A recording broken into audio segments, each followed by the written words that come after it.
And welcome back, my loyal viewers, all 6 or 7 of you probably at this point if I'm lucky, and I probably know all of you. But in any event, welcome back to Real Life Fishing. In this episode, we're going to talk about power, real life fishing, right? You can tell. Look at this. This is my battery. And you know what? I'm fine with it. Everything's good. Everything's got a fuse where it's supposed to be.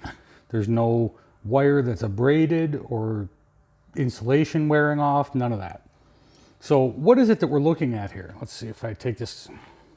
Look at all that. All right, what are we looking at here? Well, in a couple videos ago, right, we spent a little bit of time talking about graphs, right? And I've got 2 Helix 10s and a Helix 12 on the boat. Plus we installed some LED lighting under the gunnels. We'll go into that in a future episode. It's very easy to do. Got the parts from Amazon. But yeah, there's a lot of things in modern fishing boats. You know, if you really outfit them, that draw power. You know, you got your live wells, you know, pumps, aerators, you know, lights, graphs. I've got a network switch to connect all the graphs together, right? So there's a lot of things that draw quite a bit of power. And so you need to be cognizant of that, right?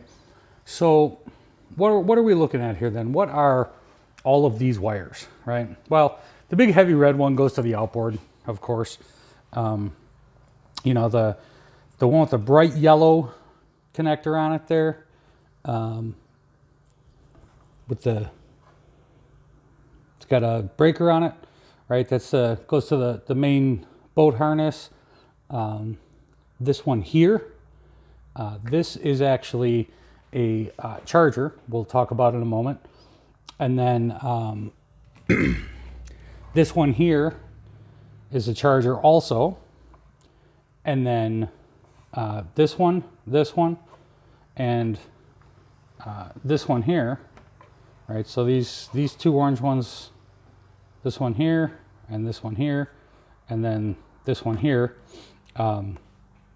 Those are all power for my my graphs,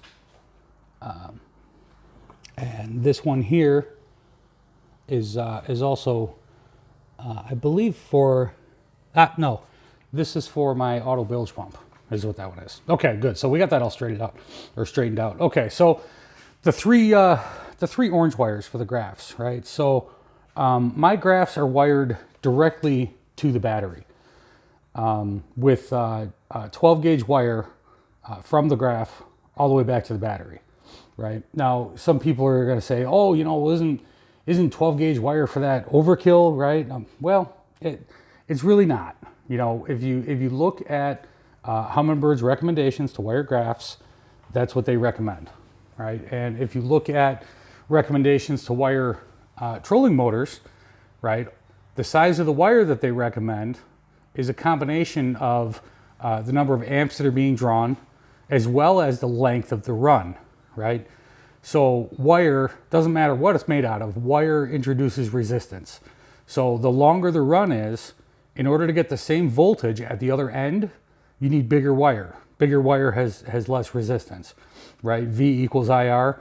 You can go and Google that. I'm not going to get into Ohm's law right now, but in any event, so those 3 wires, they're the 3 orange ones, all go to the graphs, 1 to each graph, and they're individually fused, right? You always want your fuses to be at the power side, as near the power side as you possibly can, so that if something happens, the wire running up to the other end isn't hot, right? You want the power disconnected at the source immediately, right? Now, some guys will run, you know, a 12 gauge or a single 10 gauge or maybe an 8 gauge up to a distribution panel, you know, like up underneath the dash or something like that. I just ran it here, you know, whatever. It was easy. I had the whole boat apart when I wired it up, so I ran it here, right? So now you probably see these 2 pairs of posts up here, right? What are those? Well, those are terminal extensions that come off my trolling motor batteries, right? So these 10 gauge wires here, these run up to my trolling motor batteries, right? So why is there no fuse in there, you're wondering? Well, the smaller wires that are connected to those are fused on both sides. Right, see that? All right, so the purpose for those is, well, and you'll also see that there's, each one of those has 2 hots going to it and 2 negatives, right? So what's going on here, right? That seems like an awful lot of charging, doesn't it? Well, it is. So the first thing that's going to those is right over here. Knocked over a musky rod. So the first thing that's going over here is I've got a Minn Kota Precision Digital 330, right? Or I'm sorry, Minn Kota Precision Charger. So the reason that I like these is you can see them flashing, right? It's all done. There we go. That's probably easy for you guys to see now, right? But yeah, so Minn Kota 330 PC is the one that I use. But if you look at that, you can see that each bank individually can be set for a different type of battery, right? So I've got all AGMs in my boat. So if we unplug this and wait for the charge to drop so I can plug it back in, lights will go out then, you'll see. But so we unplug this, and then when we plug it back in, there we go.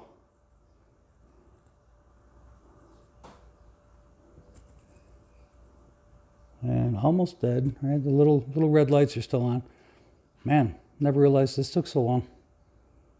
Okay. That looks better. So we'll plug this back in now. So the first thing that happens when you plug this in, you see all the lights light up. There you go. And then those 3 lights across, that indicates what type of battery that bank is set for, right? So all 3 banks on my boat are set for AGM. I like AGMs. I have 3 Group 31 AGMs in here.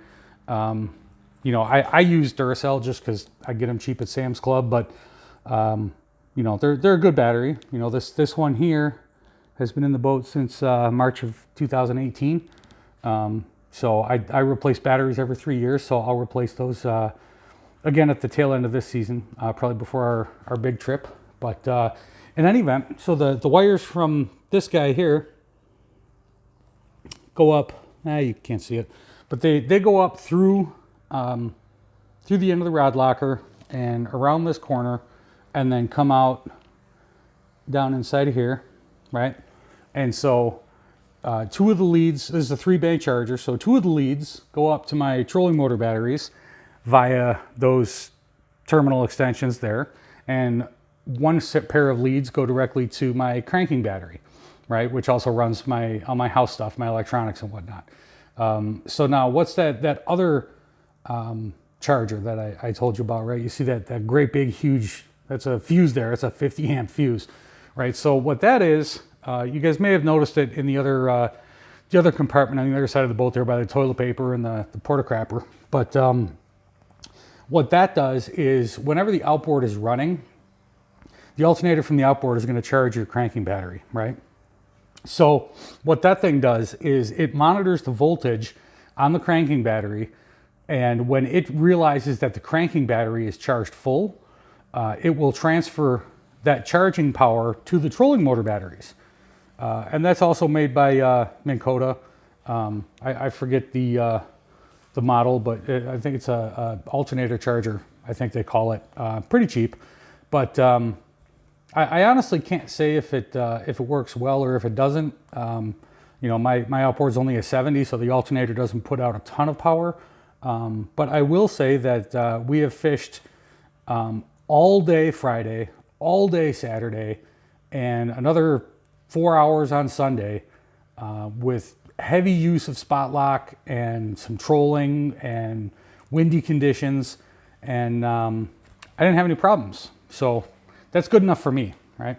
But so the wires off those terminal blocks, you can see them come back in through here, right? There they are. So they run up through the rod locker, and they run up through here. There's my bourbon.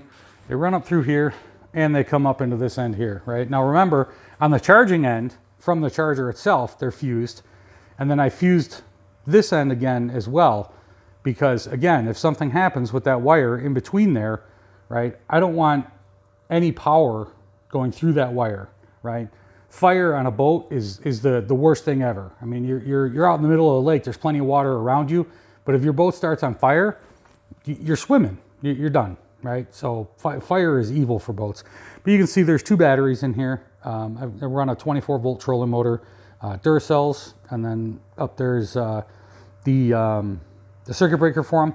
But yeah, so the number one problem that guys have with their graphs though, oh, you know, I start my boat and my graphs reboot.